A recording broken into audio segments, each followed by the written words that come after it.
Gracias, presidente. En primer lugar, quiero saludar a todos nuestros invitados e invitadas, a los jóvenes, a los estudiantes del 68 y del 71 que están presentes aquí con nosotros y que son un ejemplo y que son una inspiración para todos nosotros. Un día como hoy, hace 48 años, los estudiantes de la UNAM, del Politécnico y otras escuelas decidieron ejercer su derecho de manifestación. Habían pasado 3 años desde la masacre de Tlatelolco. Acordaron manifestar su apoyo a los universitarios de la Autónoma de Nuevo León, quienes habían iniciado una huelga en contra de la reducción del presupuesto y de la derogación de su ley orgánica, en la que se estableció un gobierno paritario. Integraron además en sus demandas la democratización de la enseñanza, el respeto a la diversidad, a la cultura nacional, presupuesto a la educación equivalente al 12% del Producto Interno Bruto y que el presupuesto destinado a las universidades se pusiera bajo control de estudiantes y docentes. Desaparición de las juntas de gobierno de las universidades del país, representación paritaria de maestros y alumnos en los consejos técnicos de la UNAM, derogación del Reglamento General del Politécnico, disolución de los grupos porriles de la UNAM, libertad de todos los presos por motivos políticos. Diríamos ahora que era una manifestación con una motivación claramente democrática y vinculada a demandas educativas, nada ilegal, nada radical, atentatorio contra el Estado o la sociedad. Incluso diríamos ahora premonitorio de lo que serán las luchas de los estudiantes y de las universidades, las escuelas superiores del país, todavía a la fecha, por democratizar la educación superior, por dotarlo de mayores recursos y por establecer cambios para una mejor educación en todas las escuelas. Pero estábamos en 1971. En ese año pasaron muchas cosas. Se consideraba el Año Internacional de la Lucha contra el Racismo, nació Greenpeace en protesta contra las prácticas nucleares, el gran poeta y novelista de izquierda Pablo Neruda ganó el Nobel de Literatura, se publicaron La noche de Tlatelolco de Elena Poniatowska, Los días y los años de Luis González de Alba, 2 de las grandes novelas del movimiento del 68. En septiembre de ese año se llevó a cabo el Festival de Avándaro, donde se concentraron más de 100,000 jóvenes, generándose un escándalo autoritario y conservador que dio inicio a una criminalización de esos jóvenes que hablaban de una contracultura, que hablaban de los derechos de la diversidad sexual, hablaban de los derechos de las mujeres y que inician un proceso de cambios en el pensamiento. Se les criminalizó y se les persiguió, se prohibieron los festivales de rock y las concentraciones de jóvenes para que llevaran a cabo estos eventos. En lo político, Luis Echeverría, quien fue secretario de Gobernación con Díaz Ordaz, inició ese eslogan que se mencionaba, la apertura democrática. Nombre pomposo que evidentemente era un cascarón que encubría todo lo que había y estaba sucediendo.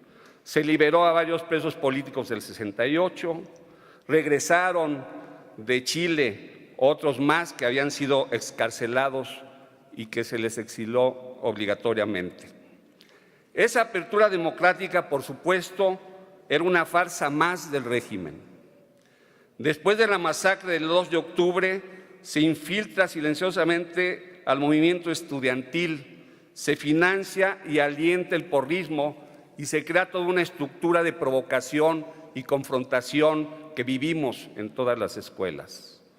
Como parte de esta estrategia, surgieron los llamados halcones, un grupo paramilitar financiado, organizado, entrenado y armado por el Estado, cuyo principal propósito fue justamente infiltrar el movimiento estudiantil y controlarlo.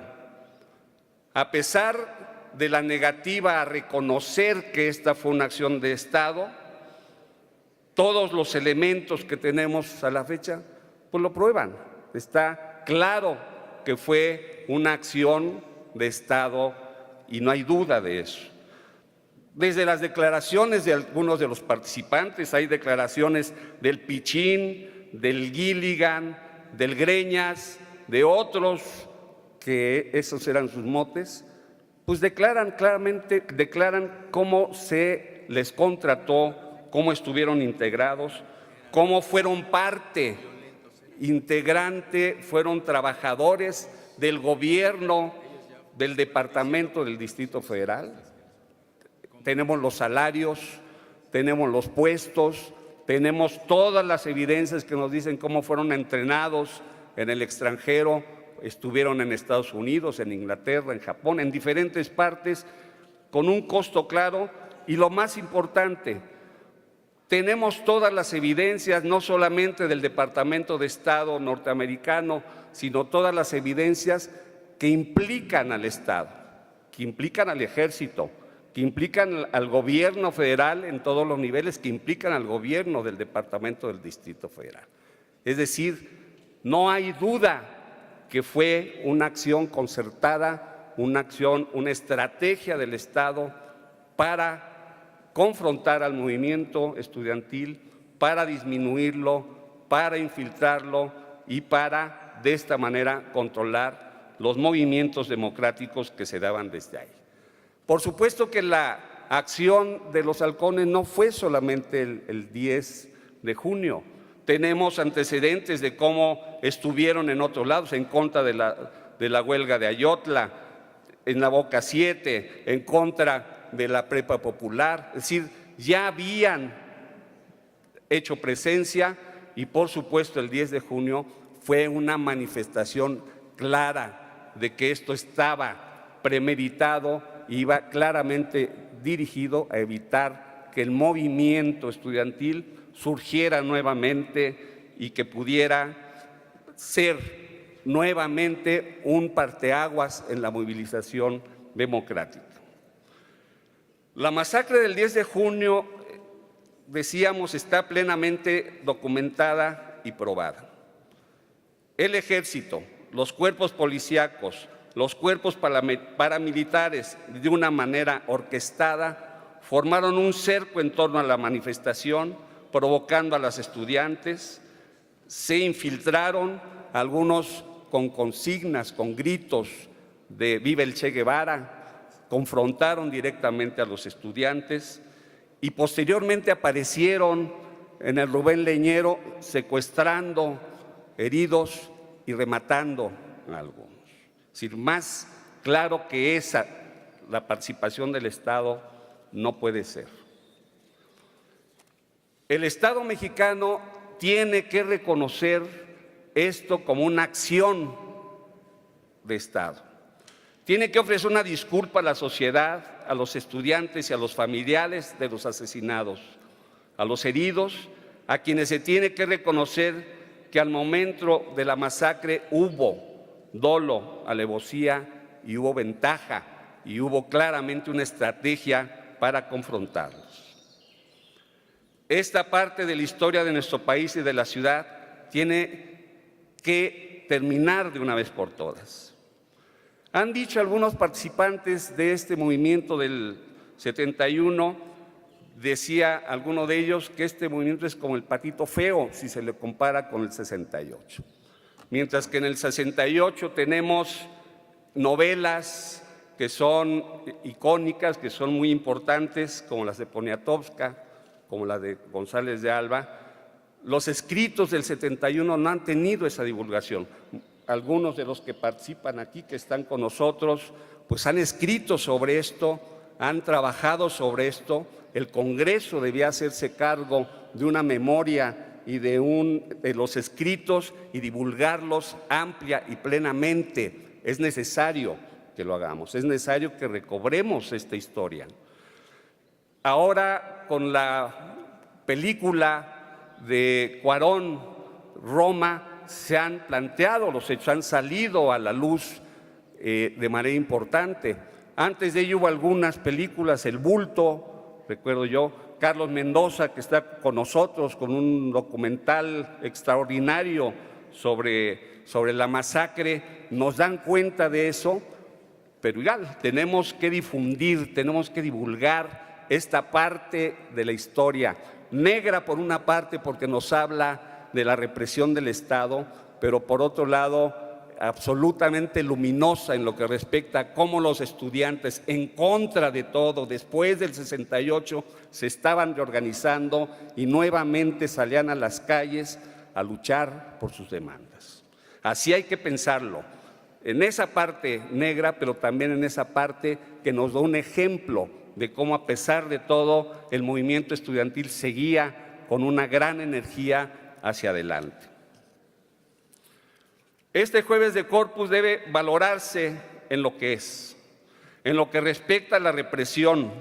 Debe valorarse como un signo claro de que, a pesar de la represión de Tlatelolco, de la represión y conflictos del porrismo, el movimiento se recomponía, se reorganizaba, se establecían demandas propias, se hablaba de la democratización de la educación superior, luchaba contra el porrismo.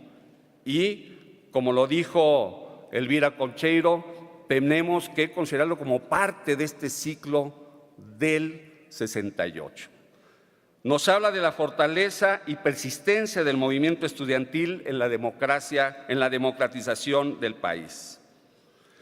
Revivir el momento en que hace 48 años, a las 16:55, en un entorno de provocación, con el ejército y la policía rodeando la zona, con granaderos impidiendo la marcha por no estar permitida, los estudiantes quisieron marchar a pesar de todo esto.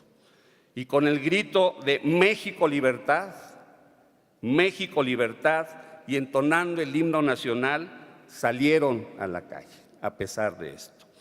Esta escena, esta simple escena de los estudiantes, a pesar de todo, demostrando no solo su valor, sino su convicción, y en contra de todo lo que existía, estaban reivindicando la democracia para el país, estaban reivindicando los derechos de todos. Uno de los episodios más negro de nuestra historia reciente, por los homicidios, por la persecución por parte de las instituciones del Estado, tiene que salir a la luz. Este hecho, promovido por el diputado Jesús Martín del Campo, el hecho de que pueda inscribirse con letras de oro en este recinto, efectivamente es parte de esta idea. Que ese momento negro y ese momento luminoso al mismo tiempo quede para las generaciones venideras en este recinto histórico, en este recinto de la ciudad y del país, como un ejemplo de lo que no se debe hacer por parte del Estado, pero como un ejemplo también de lo que han sido las luchas por la democratización del país. Saber que lo que está pasando ahorita es resultado de todo un proceso de lucha donde los jóvenes de siempre han estado presentes y seguirán presentes. Que las luchas siguen, que no se terminan con lo que estamos, que Ayotzinapa está presente, que los 43 están ahí y todavía no sabemos lo que ha pasado, que todavía hay muchas cosas que se tienen que saber, que hoy mismo este proceso que vivimos de rescatar la historia nos hable de esa guerra sucia que sucedió. Este momento del 10 de junio también inicia una parte que tenemos que saber, que los jóvenes lo tienen que saber. Cómo muchos jóvenes después del 68, después del 71, consideraron que no había opciones democráticas y se fueron a la lucha clandestina. y se inicia una represión llamada Guerra Sucia que llevó a una forma que ya no puede pasar en el país, de persecución, de homicidios, de criminalización, que tenemos que detener. En fin, este acto es un acto simbólico y qué bueno que estén con nosotros ustedes aquí presentes, que juntos podamos decirle a la historia que aquí estamos, que estamos presentes, que la lucha continúa y que esto solamente es un paso de algo que tiene que llevar a la plena democratización del país. Nunca más a los asesinatos de Estado, nunca más a la represión y a la guerra sucia. 10 de junio no se olvidan. 10 de junio no se olvidan. 10 de junio no se olvidan. Estará aquí con nosotros siempre. Gracias, compañeros. Gracias, diputado Ricardo Ruiz.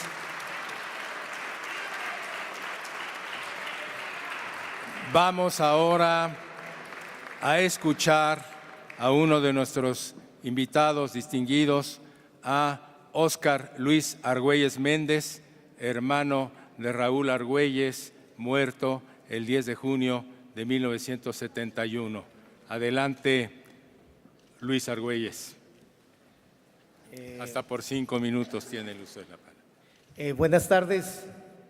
El día de antier, que el diputado Jesús Martín del Campo me invitó a dirigir un mensaje como parte de las familias de los mártires del 10 de junio, no me complicó la existencia. Yo le comenté que el mensaje que había que elaborar, y disculpen que no traiga nada escrito, era un mensaje que me tendría que salir del corazón para que fuera válido.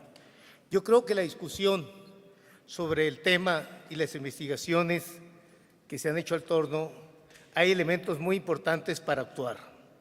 Yo creo que ya basta de seguir aportando más elementos. Si hay una verdad histórica, también tenemos una oportunidad histórica al ser gobierno ahora. Entonces hay que actuar, hay que hacer justicia. Lo que sí quiero es reconocer al Congreso de la Ciudad de México generar esta iniciativa, porque no es un gracias, es un reconocimiento, porque están cumpliendo con una obligación de darle lugar a los hombres, y en este caso una generación de jóvenes que dieron su sangre por un México mejor. Lo que sí le quiero dar las gracias es a diferentes ciudadanos y medios que han luchado por mantener esta verdad viva. Pero es una verdad viva que nos implica ahora hacer la justicia. Me hizo reflexionar ahorita las palabras la compañera de la fracción del PRI. Primero le hago una invitación, que como joven que dice que ella no tiene la responsabilidad, entonces que busque mejores caminos.